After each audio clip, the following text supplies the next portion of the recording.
All right, here we are this week. We are tackling perhaps the most challenging pillar of health stewardship, which is the toxins pillar. We're living in a chemically saturated world, but our bodies were designed by God to handle these challenges. Today, we'll explore practical ways to reduce your toxic load while maintaining peace instead of panic. We'll look at real products, discuss natural flavor deceptions, and learn how to support your body's amazing God given detox systems. So let's dive in. All right, so I am going to go and look at something here. Um, how's everyone doing on this Thursday? I am coming in. I've started a new exercise class this week, and so just came out of that, had some lunch. Now here I am, and then I have another appointment this afternoon. So I'll probably have to do a little adjusting to when we do this, but fitting you guys in today. Didn't want to skip it. So here we go. I am going to look at a presentation I did a while back. I've got some notes on that because I'm going to talk about how toxic this world has become that we are living in. So, roughly since the 1930s, we've had a chemical revolution. It has reached the point where even the most pristine places in nature contain toxic chemicals. And they actually do tests and find toxic chemicals in our own bodies. And I've seen studies where they've found them in like the umbilical cords of newborn babies. So we are saturated, we are bombarded. In 2010, it was found that only about 200 of the 84,000 chemicals on the US market had been tested for safety. That's about 1%. And of the ones that had been tested, probably they were tested just individually all by themselves. Like this one chemical, how safe is this one chemical? In 2020, scientists created a global inventory listing more than 350,000 chemicals and mixtures of chemicals registered for commercial production and use. So these are everywhere. So, what impact could these things be having on our health? Now, the human body is amazing. It is designed with systems to detox and fight disease. If we encountered these chemicals one at a time and only occasionally, they could be easily dealt with by our bodies. But the issue is the sheer number every single day. And they do have a cumulative effect. So, the greater the burden on our bodies, the more they're going to struggle to keep up, leading to both acute and chronic illness. So, this is why when I put together my 4 pillars of health stewardship, I wanted to make sure and include toxins because I think we need to be aware and then kind of know how we can support our bodies. It is essential to do what we can to support our bodies and reduce the load. We reduce the load where we have control, right? We live in this world with lots of other people, lots of companies doing all the lots of things they do. And so there's a lot of these things out there. And chemicals are not the only toxins that we encounter. We also encounter electrical toxins through EMFs that also can be kind of hard on our bodies. So a lot of that is not in our control. So that's why we want to support our bodies as best we can within what God has provided for us. But we can also, where it is in our control, where we are going and picking up our personal care products, our food, things that we use to clean our homes, the things that we use in our yards, all kinds of stuff that we go and purchase to use for ourselves and for our families. That's in our control. And so that's why we have a toxins pillar, because we need to be aware And we need to be good stewards in making wise choices in these products that we buy. Let me come back over here. Hey, and let me see. So it's a two-pronged approach. I've already mentioned it, that we want to try to reduce toxins where we can, and then support our bodies in eliminating and processing toxins out. So ways that we can do that: reducing exposures, reading labels on stuff, and then kind of educating ourselves on, okay, so what are these ingredients? Are these good things to have in my home, on my skin, breathing, that sort of thing. So I have here, this is what it's a flyer from a local store. I don't want to, you might have gotten one of these in your mail. And I was looking through, and to be completely honest, I don't believe there's a single thing in this flyer, I don't care how good a deal it is, that I'm going to purchase. So, and I have done in the past, I have done a couple of webinars, and they are available not on YouTube. I did this before I had a YouTube channel, before I had this YouTube channel. So there's one, it's called Culprits on Your Labels, which is covering a lot of the food ingredients. And then I did a part 2, Culprits on Your Labels, that was covering more of the personal care, cleaning products kind of ingredients. And I will drop that. I only just thought of that. I will drop that down in the description, so that if anyone wants to do a deep dive and look, and I think each seminar is around 45 minutes, somewhere in that ballpark. But there's something this is one of my pet peeves when it comes to the products that we buy to use in our home. It is I'm not going to say the brand, because I don't know what kind of rules there are on that with not Facebook, with YouTube. But there is one of those that you would spray in your room, in your home, for the scent, maybe to cover other scents and that sort of thing. You guys probably know there's the spray, and then there's the ones that you plug in. These fragrances, and I have a bottle of shampoo here that's my husband's, and it has fragrance in it as well. Fragrance in these kinds of products is a lot like natural flavors, which I'll get to in a moment. That it's kind of a catch-all, and we don't really know what all is in that fragrance that was put in there. And a lot of the chemicals used to make up these artificial scents are endocrine disruptors, and they cause a lot of other issues with the body. And they are so pervasive. When I am out walking, there's the fragrance that probably the most common one, besides maybe the ones that you would spray or plug in inside your home, or what we're using on our clothes in our laundry. And some of those have gotten pretty strong. Like if I'm just walking out we have walking trails in our neighborhood.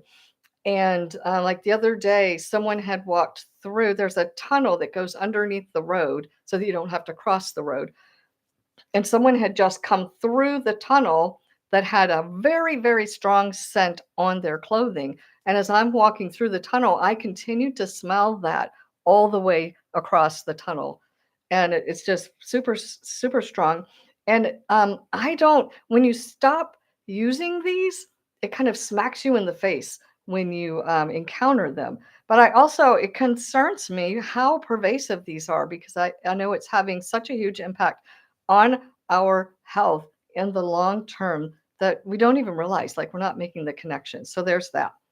So stuff like that in sales flyers that you might get. And then there is reading labels. You have to read labels even on your herbal teas these days. So I was talking about, personal care and cleaning products and things like that with all the fragrance. So let's get a little into just one of my pet peeves when it comes to food. It's fragrance and then natural flavors. And artificial flavors that one's a no-brainer. It's like, yeah, I don't want to eat something artificial. And those generally come from petroleum and other things that did not originate in nature. But they can call it natural flavors if it actually originated in nature. But it's not, maybe it originated in nature. Like when I remember, I'm not sure they're still using this particular one, but it's a vanilla flavor that actually, yeah, it originated in nature, but not from the vanilla plant. It actually originated from an animal, from the backside of a beaver.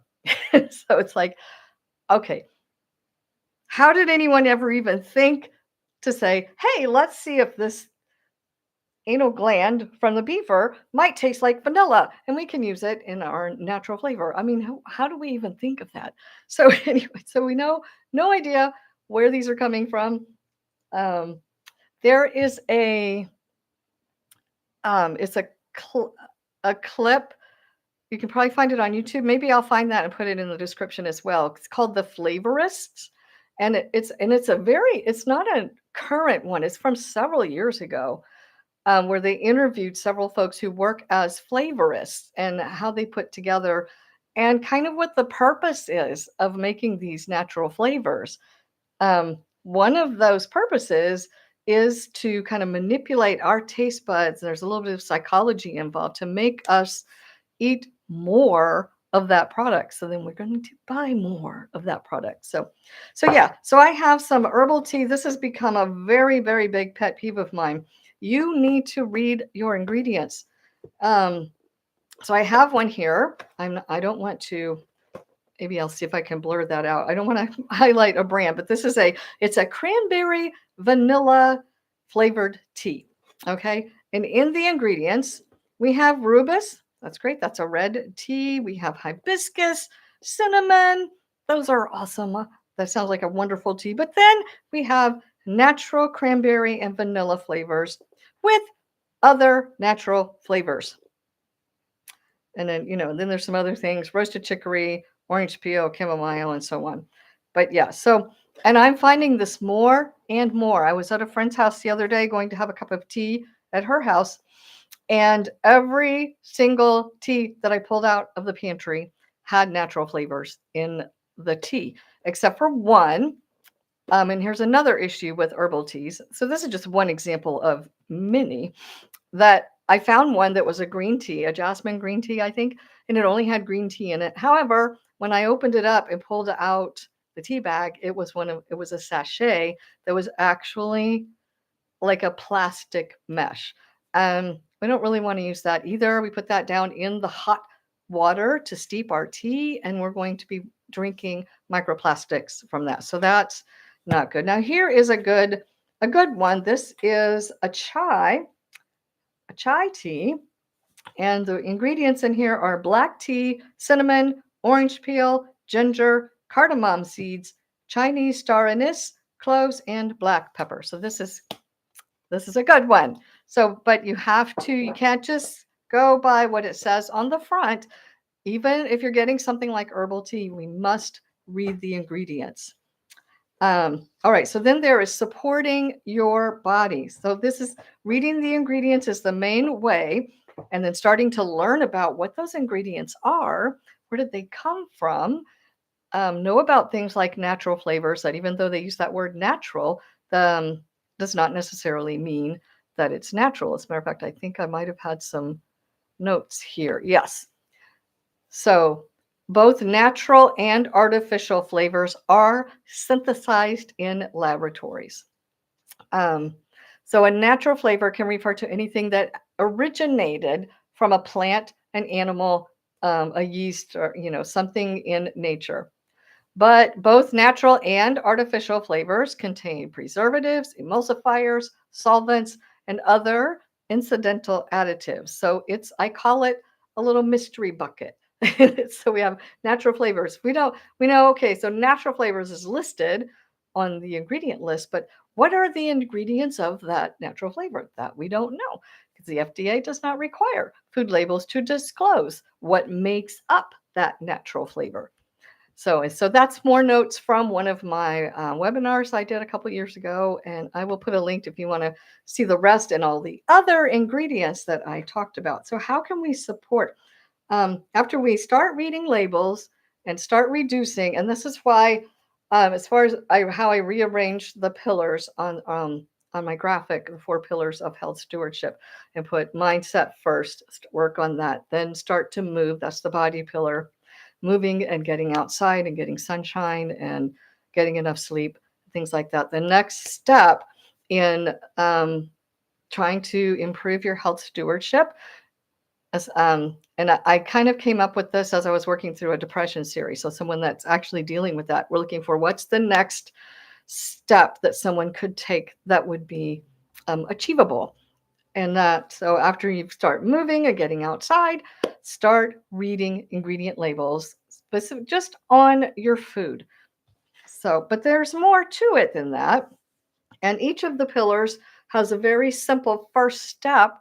And that's the very simple first step on this one, is to start reading the ingredient labels. You can start pulling out the things that you use the most in your pantry and in your fridge, and start taking note of what is in that. And do I really want to be eating that on a regular basis? And then we can start looking for replacements for it. And we'll talk more about that when we get to the nutrition pillar. Okay, so that's the very first step for someone that's kind of new to coming to be aware, is to start reading those labels. But we also, because of a lot of things that are not in our control, and we're going to be exposed to toxins in this fallen world, we want to support our body's elimination pathways. And the main primary number one is your digestive system. And so we want to be supporting, and we'll talk more about different foods and ways that we can support our digestive system in the nutrition pillar.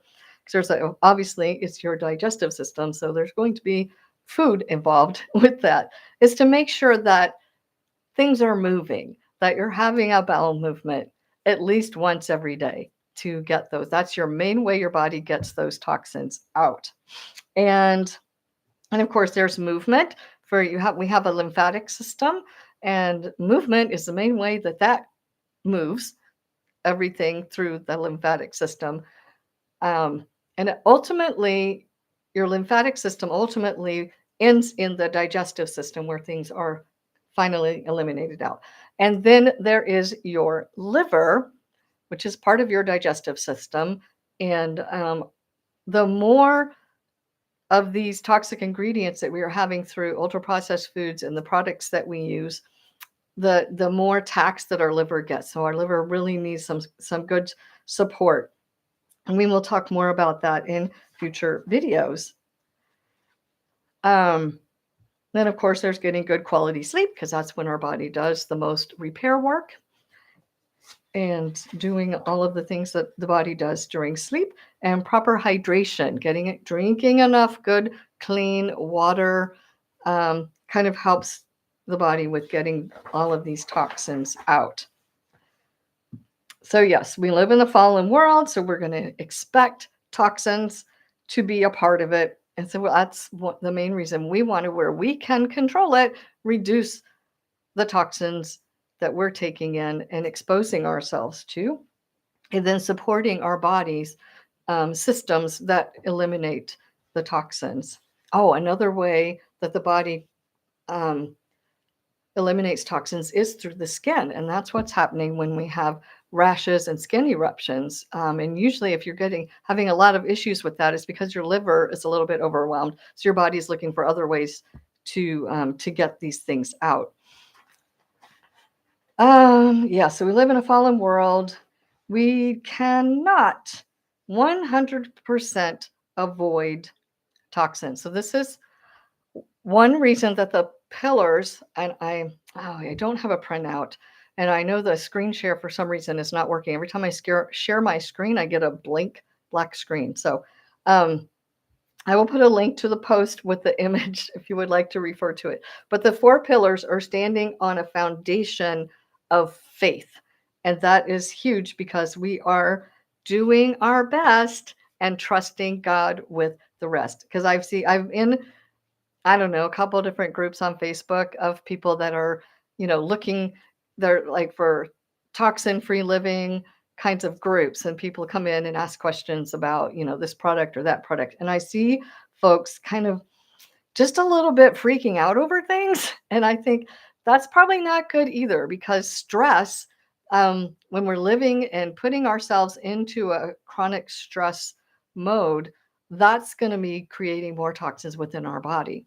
So and God tells us in his word to not be anxious for anything, because we are trusting him. So we want to be good stewards and do our best as we learn to start to make better choices as we are picking our food products and picking our other, things that we are purchasing to use on ourselves and in our homes. I'm going to do the best with what you know today. And I'm here to encourage you to investigate and educate yourself and learn a little bit more about the ingredients in things so that you can make better choices. Let's see. Yeah. And all of these pillars work together. There's the mindset, how much you're stressing, things like that. The nutrition supports, the toxin pillar, and they all, and like part of helping supporting your body is making sure you're getting enough movement throughout your day, which is on the body care pillar. They all work together. So simple starting point: choose one new detox habit to implement. And I'd say, if it's not something that you've been paying attention to, just start pulling things out of your pantry and reading the ingredients. And if you see an ingredient that you have a question about, feel free to send me your question, or you can Google it, whichever you prefer. But I'd be happy to tell you. And I will put a link to the my past little webinars, the one about food, ultra processed foods, and the one about all the other products that we use. And if you'd like to explore those, maybe that will help. That would be my hope. That's why I did them. So choose one new detox habit to implement, and focus on what you can control. And what you can control is your own habits and what you're choosing when you go to the store, which is why we want to be reading those ingredients. And we're going to fully trust in God's design of our bodies, and then work to be the best stewards that we can within his provision, what he's provided for us.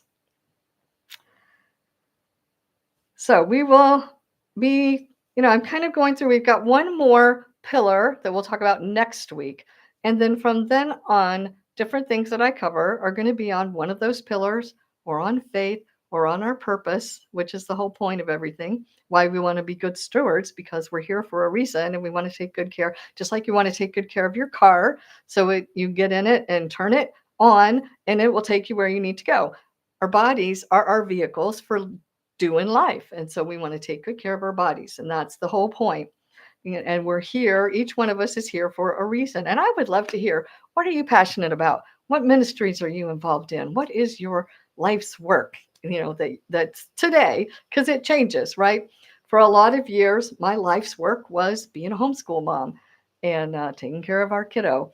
And he's 22 now, off doing his own thing. So God's given me a new life's work, and which is right here, talking to you guys, among other things. I would love to hear that. What are you passionate about? And what is it that you feel the work that God has for you to do while you're here on this earth? So we'll talk about we can talk more about personal care, cleaning products, ultra processed foods, natural flavors and things like that. EMFs, can do more on that. I have talked in the past. I was going to go on my, where'd it go? On my Substack, where I do mostly writing, and some of the videos that we've done here on YouTube are also on my Substack.